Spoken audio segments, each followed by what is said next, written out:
we're wrapping things up over here at Warden's farm. Paul, again, very nice gentleman, taking care of a few of my hives while I'm out of town, but I just wanted to show y'all his pollen feeders that he has set up.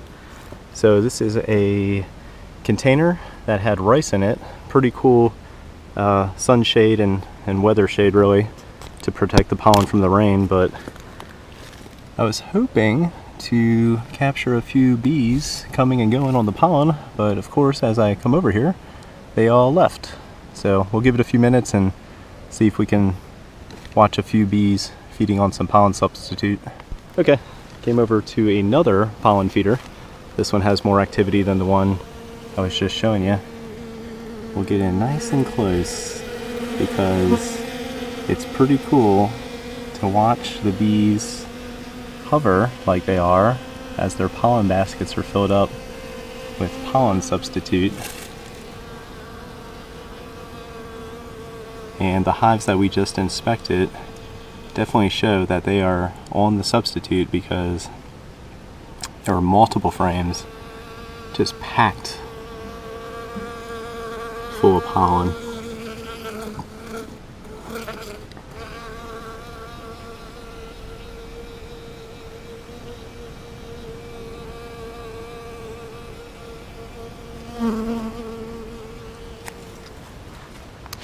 Alright folks, that does it for me. December 29th here in Jacksonville, North Carolina. I'd say the weather is a bit unusual, but this is typically how it is during the winter. We'll have some cold fronts come through, bring the frost, sub-freezing temperatures. The bees will cluster, and then we have a warm front come through to where it's 77 degrees like it was today at 3 o'clock.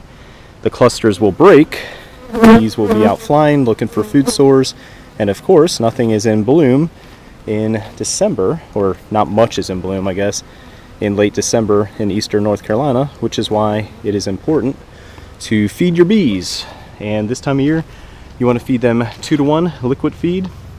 And the best way I found to do so in the past, just like we showed you during the inspection videos, is with a division board feeder, whether that's a 1 gallon, 1.5 gallon, or 2 gallon.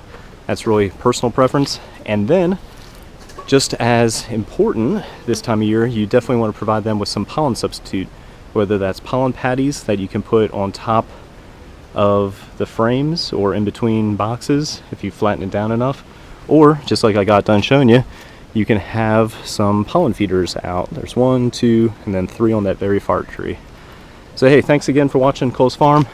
Please subscribe, hit the bell for notifications. If you're looking for some local honey, we have some available still. And be sure to check out Paul's channel, Warden's Farm NC.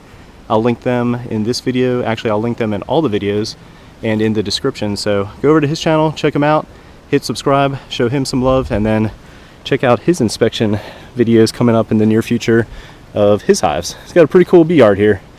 Nice and spread out. They all face the same direction, and it's pretty tranquil. There's a nice creek back there. Good water source for the bees, and like I showed you a few times, he's got some pollen feeders up in the trees over there.